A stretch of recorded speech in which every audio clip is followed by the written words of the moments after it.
Kanguva film के director Shiva ने एक इंटरव्यू में कहा था कि फिल्म की कहानी आज से करीब 1500 साल पहले तमिलनाडु में हुए एक इवेंट से इंस्पायर्ड है और ट्रेलर हमें ये अच्छी तरह से दिखाता है कि कैसे मेकर्स ने ट्रू इवेंट से इंस्पायर्ड होकर अपनी फिक्शनल दुनिया बनाई है। तो चलो इस ट्रेलर का ब्रेकडाउन करके ये जानने की कोशिश करते हैं कि कंगुआ मूवी में हमें क्या देखने को मिलने वाला है। इसका ट्रेलर से पहले आया हुआ प्रमोशन मटेरियल देखकर सबको यही लग रहा था कि ये दो ट्राइब के बीच का वॉर है, लेकिन ऐसा नहीं है। इसमें और भी लोग शामिल हैं जिन पर हम आगे बात करेंगे। ओके, तो ट्रेलर की शुरुआत एक औरत की आवाज से होती है जो बताती है कि वो जिस टापू पे रहती है वो अनगिनत रहस्यों से भरा पड़ा है, जिसमें से कुछ रहस्य आज भी अनसुलझे हैं। और मुझे ट्रेलर देखकर ऐसा लगता है कि इसी में से किसी एक अनसुलझे रहस्य पर फिल्म की कहानी हो सकती है। अब इसका अगला शॉट तुम देखोगे तो कंगुआ के ट्राइब के लोग एक साथ कहीं पे जा रहे हैं। वो एक्चुअली में इस ज्वालामुखी के पास ही आ रहे हैं और जिस तरह से ये लोग ज्वालामुखी के इतने करीब जाकर जश्न मना रहे हैं वो भी तब जब वो एक्टिव है। ऐसे पता चलता है कि इस ट्राइब में ज्वालामुखी का इम्पोर्टेंट गॉड के बराबर होगा और चौंकने की जरूरत नहीं है। ये पुराने समय में एक नॉर्मल चीज थी जहाँ पर लोग नेचर की किसी अद्भुत दिखने वाली चीज की पूजा करते थे, उसे गॉड के बराबर मानते थे। लेकिन अगला शॉट काफी इंटरेस्टिंग है क्योंकि कहानी में जिस तीसरे एम्पायर की बात मैंने की थी उसकी झलक हमें यहाँ दिखती है। अब हिस्ट्री लवर पहचान गए होंगे कि ये रोमन है। इतिहास बताता है कि तमिलनाडु एक व्यापक व्यापारी नेटवर्क का हिस्सा था जो दक्षिण भारत को दक्षिण पूर्व एशिया और रोमन साम्राज्य से जोड़ता था। तमिल तट के किनारे बंदरगाहों ने वस्तुओं, संस्कृति और विचारों के आदान प्रदान को सुविधाजनक बनाया था और इन सब में डेफिनेटली वो चीजें भी इधर उधर सप्लाई होती होंगी जो कि सामाजिक दृष्टिकोण से गलत मानी जाती है। हाँ, मैं तुम्हें जो ट्रेलर में ये आगे समंदर में लड़ाई दिखाई जा रही है वो क्यों हो रही है उसी का रीजन देने की कोशिश कर रहा हूँ। सिंपल भाषा में कहूँ तो कंगुआ और रोमन के बीच एक लड़ाई होगी, ऐसा ट्रेलर हिंट दे रहा है। और उस लड़ाई की वजह ऐसी कोई चीज होगी जो कंगुआ के ट्राइब में होगी और वो किसी को भी ले जाने की इजाजत नहीं देता होगा, इसलिए वो चोरी छुपे ले जाने की कोशिश करते होंगे। लेकिन अगर हम डायरेक्टर के हिसाब से आज से करीब 1500 साल पीछे जाएं, तो टाइमलाइन 6ठी से 7वीं सेंचुरी के बीच टेक प्लेस करेंगी और इस समय तक यानी 6ठी से 7वीं शताब्दी तक पश्चिमी रोमन साम्राज्य पहले ही गिर चुका था और पूर्व रोमन साम्राज्य मुख्य रूप से अन्य क्षेत्रों जैसे पूर्वी भूमध्य सागर और मध्य पूर्व पर केंद्रित था। तो बेसिकली इंडो रोमन ट्रेड जो है वो 1st सेंचुरी से लेकर 3rd सेंचुरी तक अपनी पीक पर था। और इन सब से मैं तुम्हें यही बताना चाहता हूँ कि ये जो रोमन मूवी में दिखने वाले हैं वो किसी रोमन एम्पायर के कंट्रोल के अंडर काम नहीं करेंगे, क्योंकि उस समय तक जो भी एम्पायर बचे थे वो और जगहों पर ट्रेड करना स्टार्ट कर चुके थे। लेकिन हाँ, ये बात भी है कि ये रोमन ही है। पहला साइन है ये गोल्ड कॉइन्स। नॉर्मली इस टाइमलाइन में रोमन ही ऐसे कॉइन्स का यूज करते थे। और दूसरा है इनके फ्लैग। इनके फ्लैग्स पर ये निशान है और उसका कलर भी रेड है और इसे पैसिफिक फ्लैग्स वॉर के टाइम पर रोमन आर्मी ही यूज किया करती थी। लेकिन जैसा कि मैंने कहा कि इन्हें किसी भी एम्पायर का शायद सपोर्ट नहीं है, तो मे भी ये पहली बार कंगुआ से लड़ाई हार जाएंगे। जिसके बाद इनका कैप्टन जो है वो बॉबी देओल के कैरेक्टर उदिरन के पास जाता है। इसके पीछे ये येलो कलर थीम और ये इंसानों की खोपड़ियां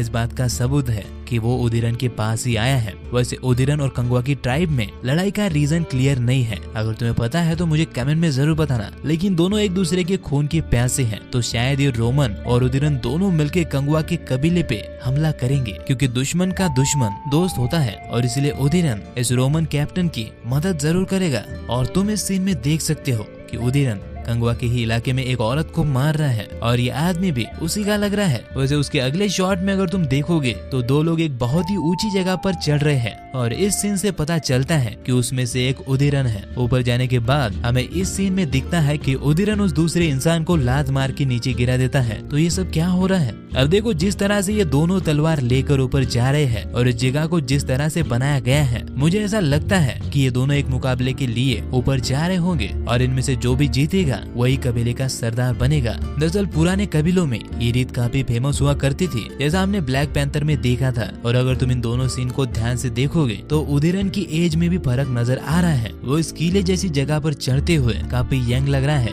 खैर पता नहीं तुमने ये डिटेल नोटिस की है या फिर नहीं। उदयन की जो आँख खराब है उसके ऊपर घाव के निशान है जो ये बताती है कि उदयन ने अपनी आँख किसी लड़ाई में खोई है। वहीं पे अगर इस सीन में भी तुम जहाजों के ठीक नीचे ध्यान से देखोगे तो ये लोग अपने जहाजों से पानी में उतरकर आगे तैरते हुए जा रहे हैं। और ऐसा अक्सर वॉर में किसी के जहाज पर अचानक हमला करने के लिए किया जाता है जहाँ दुश्मन को आपकी खबर ना होने से वो अपना बचाव नहीं कर पाता। वैसे एक और अमेजिंग डिटेल इस सीन में दिखती है जहाँ इस नक्शे पर शराब गिर रही है जिसका कलर रेड है। और मैं तुम्हें बता दूं कि मेकर्स ने इसे बहुत ही क्रिएटिविटी के साथ ये दिखाने के लिए यहाँ पे डाला है कि इस नक्शे पे जो इलाके हैं उनमें आगे बहुत ही खून खराबा होने वाला है। वैसे यार खून खराबे से याद आया कि इसके काफी हाई चांसेस होंगे कि उदयन का कबीला नरभक्षक है और शायद इसीलिए हम उसके आसपास इंसानों की खोपड़ियां देख सकते हैं। और भाई लिटरली इन्होंने इंसानों की हड्डियों से ये चीजें बनाई है। और मैं तुम्हें बता दूं कि वॉर में मरे इंसानों के साथ कोई भी ऐसा नहीं कर सकता। और ऊपर से ये ऐसी जगह रहते हैं जहाँ नेचुरल रिसोर्सेज बहुत ही कम होंगे क्योंकि पानी कम है। तो ऐसा हो सकता है कि भूखमरी के कारण इनकी ट्राइब एक जमाने में नरभक्षी बन गई हो। और मेरे हिसाब से ये रीजन काफी होगा कंगवा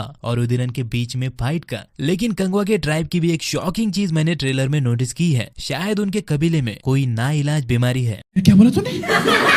ओके पहले मेरी पूरी बात सुन लो। इस सीन में ध्यान से देखो, ये लोग एक चिता बना रहे हैं और उसके बाद इस सीन में देखो वो उसे आग भी लगा रहे हैं। और उसके ठीक बाद इस शॉट में हमें दिखता है कि वो किसी इंसान को जिंदा जला रहे हैं और ये उनका दुश्मन बिल्कुल नहीं है। ये औरत उसके लिए रो रही है और कंगवा के चेहरे पर भी उसके जलने का दर्द साफ दिख रहा है। वही भी उनके पीछे दो वैद्य टाइप लोग भी है, आई मीन उस जमाने के डॉक्टर भी है जिन्होंने इस बीमारी का उपाय कंगवा को बताया होगा, जो की है लोगों को सरेआम जला देना। और मैं तुम्हें ये भी बता दूं कि यहाँ पर जलने वाला यह अकेला इंसान बिल्कुल नहीं है क्योंकि इस सीन में कंगवा के पीछे वैसी ही चिता पर जली हुई लकड़ियां दिख रही है, यानी कि इससे पहले भी वो कई अपनों को जला चुके हैं। और इस सीन में वो कह भी रहा है कि तुम्हारा रक्त हमारा रक्त अलग है क्या। अब ऐसा कहने के पीछे उसका कारण ये हो सकता है कि उस इंसान के घर वालों को शायद वो समझा रहा है कि वो सिर्फ उनका अपना नहीं है और वो सब लोग एक है। वैसे मुझे पर्सनली ऐसा लगता है कि ये बीमारी शायद इनके डीएनए से इन्हें गिफ्ट मिली होगी। हालांकि ये बस मेरी एक थ्योरी है और लोगों को जिंदा जलाने के पीछे कोई और भी कारण हो सकता है क्योंकि यार इन लोगों के बहुत ही अजीबो गरीब रीति रिवाज भी होते हैं। हो सकता है कि इस इंसान को जलाने का भी ऐसे ही कोई रिवाज हो, हालांकि इसके चांसेस बहुत ही कम है। लेकिन ट्रेलर इन चीजों से हमें मूवी का सिर्फ एक ही पहलू दिखा रहा है। हमने अभी तक मूवी की प्रेजेंट टाइमलाइन देखी ही नहीं है। मेकर शुरुआत से ही कहानी की प्रेजेंट टाइमलाइन को छुपाते आए हैं। बस एक पोस्टर में हमें सूर्या का प्रेजेंट टाइमलाइन वाला लुक ही दिखाया था। तो ये बिल्कुल मत समझना कि ट्रेलर से मूवी के बारे में तुमने सब कुछ जान लिया है। हुकुम का इक्का अभी मेकर्स ने छुपा के रखा है। अब क्योंकि रिलीज को बहुत टाइम है तो मे भी इसका सेकंड ट्रेलर भी आएगा जिसमें हमें प्रेजेंट के बारे में थोड़ी सी चीजें तो रिवील की ही जाएगी, ऐसी उम्मीद तो है। बाकी ट्रेलर मेरे को बहुत पसंद आया, बस कुछ चीजें और इम्प्रूव हो सकती है, जैसे बॉबी की हिंदी डबिंग जो शायद बॉबी देओल ने ही की है। अब वो डबिंग है या फिर हिंदी में शूट हुआ है ये मेरे को नहीं पता, पर जेन्युइनली मैं ये कहना चाहता हूँ कि उनके ब्रूटल लुक पर वो आवाज सूट नहीं कर रही है। और वीएफएक्स को लेकर भी मुझे थोड़ी सी शिकायत है। हाँ सब कुछ ब्यूटीफुल है लेकिन मुझे पर्सनली कुछ शॉट थोड़े थोड़े नकली लगे। अब इसका कारण ये भी हो सकता है कि इन्होंने चीजों को काफी ब्राइट कर दिया है। खैर बाकी सब मेरे को काफी ठीक ठाक लगा, मैं इसके लिए शुरुआत से एक्साइटेड हूँ। बाकी तुम्हें ट्रेलर कैसा लगा मुझे कमेंट में जरूर बताना। साथ ही में अगर तुम स्त्री 2 का बेसब्री से इंतजार कर रहे हो तो उससे पहले मेरी ये वाली वीडियो जरूर देखना जो तुम्हें लेफ्ट साइड में दिख रही होगी। Okay then bye bye.